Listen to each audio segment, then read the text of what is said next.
Hello दोस्तों, DPR study centre में आप सभी का स्वागत है। आज हम आप लोगों को प्राचीन भारत का इतिहास का एक टॉपिक है। प्राचीन भारत के ऐतिहासिक स्रोत के बारे में आप लोगों को हम पढ़ाएंगे। तो और प्राचीन भारत के ऐतिहासिक स्रोत से आपके विभिन्न वनडे एग्जाम या स्टेट पीसीएस में 1 या 2 नंबर के प्रश्न पूछ लिए जाते हैं। तो उसी को हम लोग कवर करने की कोशिश करेंगे। तो आइए देखते हैं प्राचीन भारत के ऐतिहासिक स्रोत। देखिए क्या है प्राचीन भारत के ऐतिहासिक स्रोत। तो इसमें क्या है कि किसी व्यक्ति, समाज अथवा देश से संबंधित महत्वपूर्ण, विशिष्ट व सार्वजनिक क्षेत्र की घटनाओं, तथ्यों आदि का कालक्रम विवरण इतिहास कहलाता है। यहाँ पर इतिहास का डेफिनेशन बताया गया है कि किसी व्यक्ति, समाज अथवा देश, किसी व्यक्ति, समाज अथवा देश से संबंधित महत्वपूर्ण, विशिष्ट एवं सार्वजनिक क्षेत्र की घटनाओं, तथ्यों आदि का कालक्रमिक विवरण, कालक्रमिक विवरण इतिहास कहलाता है। इतिहास का पिता किसे कहा जाता है? तो हेरोडोटस हेरोडोटस को फादर ऑफ हिस्ट्री यानी इतिहास का पिता कहा जाता है। हेरोडोटस। प्राचीन भारत के इतिहास से संबंधित प्रथम वास्तविक पुस्तक किसे माना जाता है? प्राचीन भारत के इतिहास से संबंधित प्रथम वास्तविक पुस्तक राजतरंगिणी को माना जाता है। उत्कीर्ण चिन्ह वाले प्राचीनतम सिक्के क्या कहलाते हैं? तो उत्कीर्ण चिन्ह वाले प्राचीनतम सिक्के आहत सिक्के कहे जाते हैं। आहत सिक्के। आगे देखिए,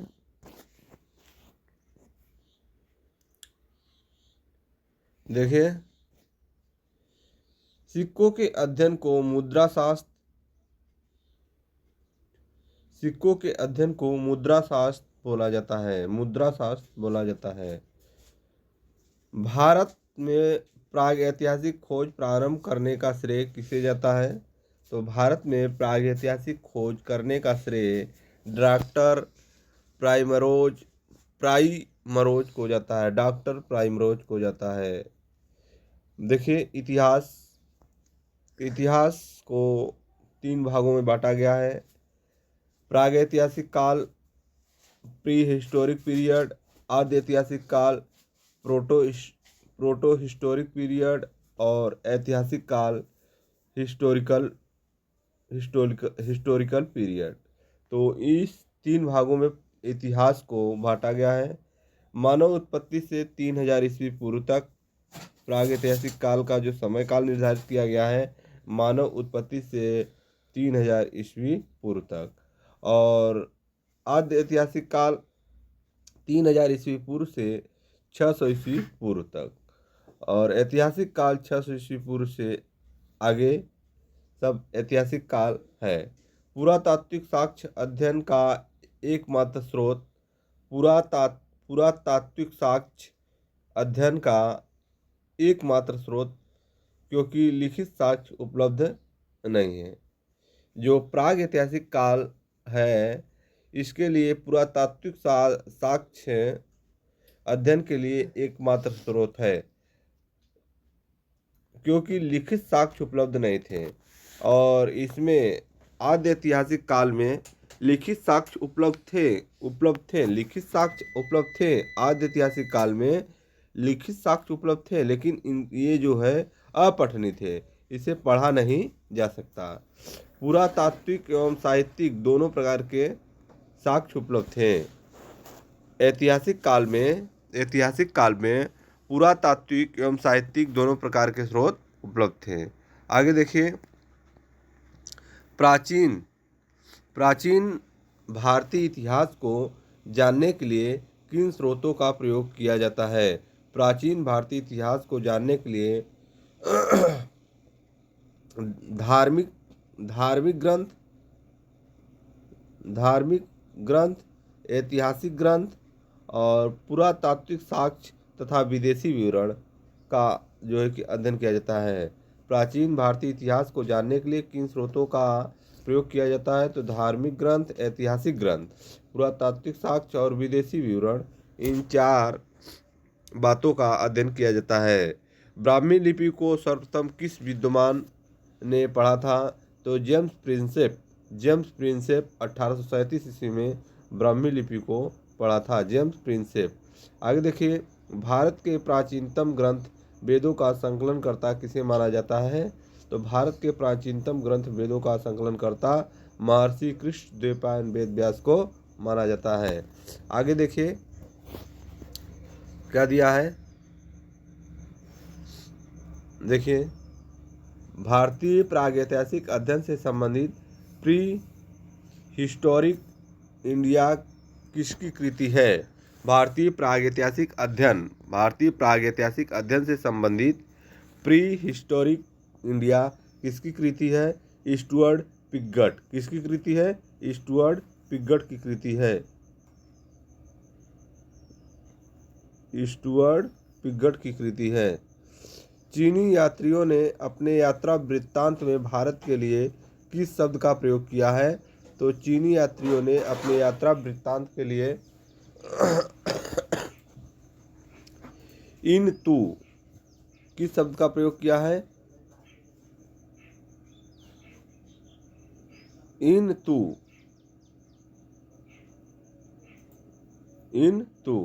उत्कीर्ण लेखों के अध्ययन को क्या कहा जाता है? अभिलेख शास्त्र। उत्कीर्ण लेखों के अध्ययन को अभिलेख शास्त्र, इपिग्राफी बोला जाता है। इपिग्राफी बोला जाता है। इपिग्राफी। देखिए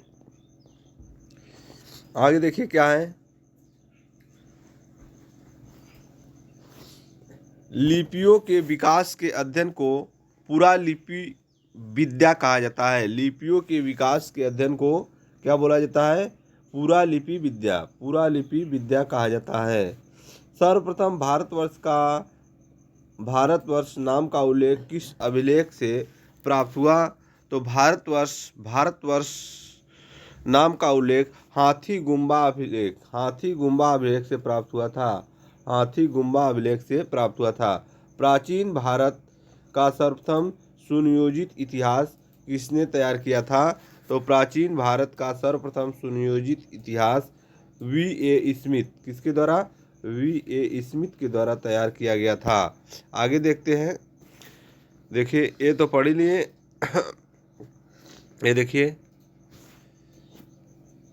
पौराणिक मान्यता के अनुसार भारत के प्राचीनतम राजा कौन थे? तो पौराणिक मान्यता के अनुसार भारत के प्राचीनतम राजा कौन थे? तो वैवस्वत मुनि हैं। वायु पुराण में किस वंश का उल्लेख है? तो गुप्त वंश। वायु पुराण में गुप्त वंश का उल्लेख है। कौटिल्य के अर्थशास्त्र से किस वंश के इतिहास की जानकारी मिलती है? कौटिल्य के अर्थशास्त्र से मौर्य वंश के इतिहास के बारे में हमें जानकारी मिलती है। किस वंश के? मौर्य वंश का इतिहास जाना जाता है कौटिल्य के अर्थशास्त्र से। जैन धर्म का प्रारंभिक इतिहास किस ग्रंथ से प्राप्त होता है? जैन धर्म का प्रारंभिक इतिहास किस ग्रंथ से प्राप्त होता है? तो कल्पसूत्र से जैन धर्म का प्रारंभिक इतिहास प्राप्त होता है। भारतीय पुरातत्व सर्वेक्षण संस्कृति मंत्रालय के अंतर्गत एक संलग्न संगठन है। भारतीय पुरातत्व सर्वेक्षण किस मंत्रालय के अंतर्गत आता है? तो यह संस्कृति मंत्रालय के अंतर्गत आता है। आगे देखिए,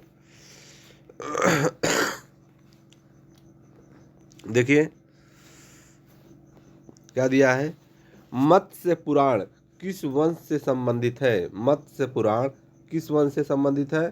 तो आंध्र सातवाहन वंश से संबंधित है। आंध्र सातवाहन से संबंधित है मत्स्य पुराण। विष्णु पुराण किस वंश से संबंधित है? मौर्य वंश से संबंधित है विष्णु पुराण। खरोष्टी लिपि किस प्रकार की लिपि किस प्रकार लिखी जाती है? तो जो खरोष्टी लिपि है यह दाएं से बाएं की ओर लिखी जाती है, खरोष्टी लिपि। नारद स्मृति से किस वंश के विषय में जानकारी मिलती है? नारद स्मृति से गुप्त वंश के बारे में जानकारी मिलती है। स्मृति ग्रंथों से सबसे प्राचीन एवं प्रमाणिक पुस्तक कौन सी मानी जाती है? स्मृति ग्रंथों में सबसे प्राचीन एवं प्रमाणिक पुस्तक मनुस्मृति को मानी जाती है। शुंग काल का मानव ग्रंथ किसे कहा जाता है? शुंग काल का मानव ग्रंथ मनुस्मृति को कहा जाता है। स्त्री को पुरुष की अर्धांगिनी किस ग्रंथ में कहा गया है? स्त्री को पुरुष की अर्धांगिनी किस ग्रंथ में कहा गया है? तो शतपथ ब्राह्मण में स्त्री को पुरुष की अर्धांगिनी बोला गया है। आगे देखिए क्या है, देखिए महाभारत का प्रारंभिक उल्लेख अश्वलायन ग्रह सूत्र में मिलता है। महाभारत का प्रारंभिक उल्लेख अश्वलायन ग्रह सूत्र में मिलता है। अश्वलायन ग्रह सूत्र में मिलता है। भारत में इसमें मात्र 8800 श्लोक थे और इसका नाम जय संहिता था।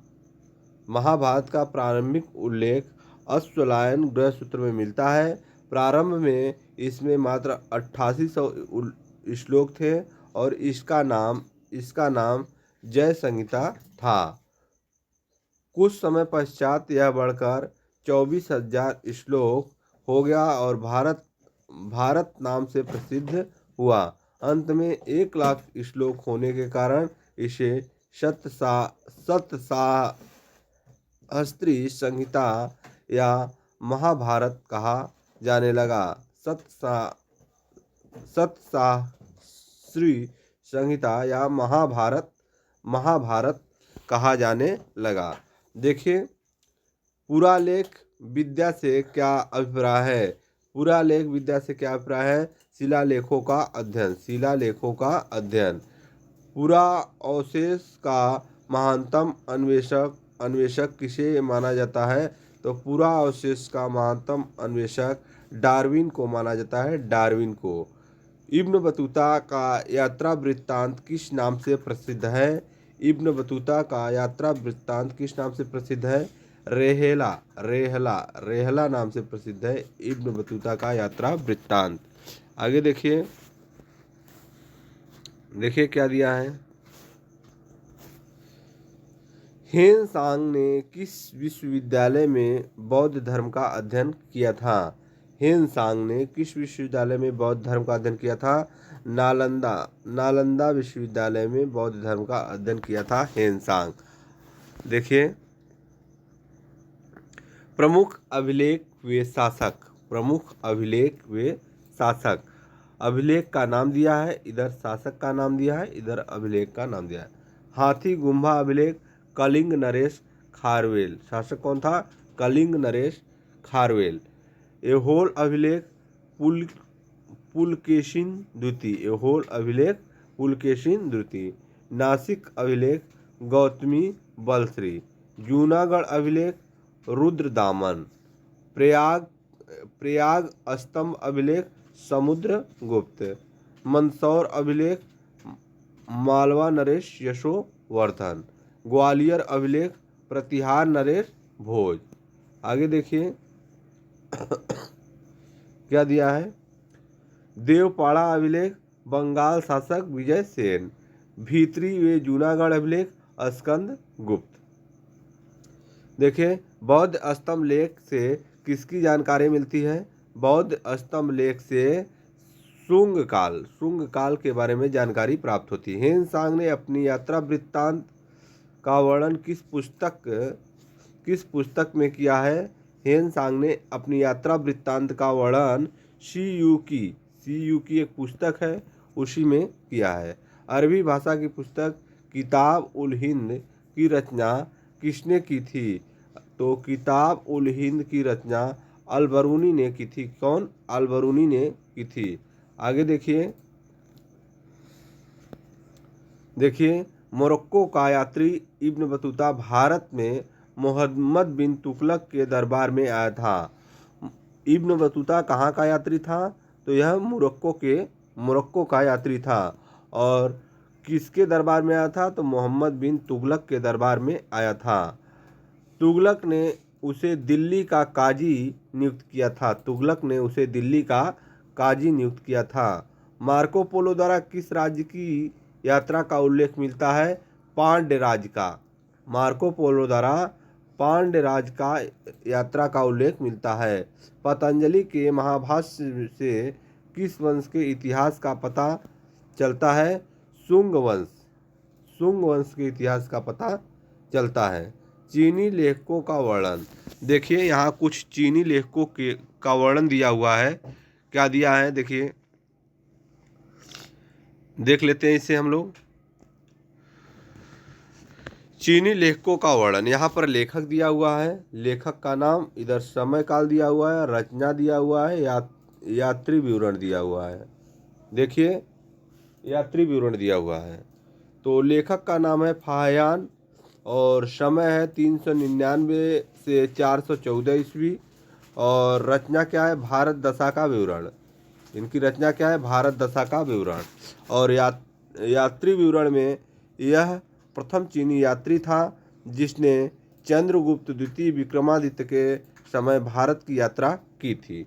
इसने गुप्त काल में वस्तु विनिमय का माध्यम कौड़ियाँ तथा चंद्रगुप्त मौर्य के राजप्रसाद राजमहल को देव निर्मित बताया है।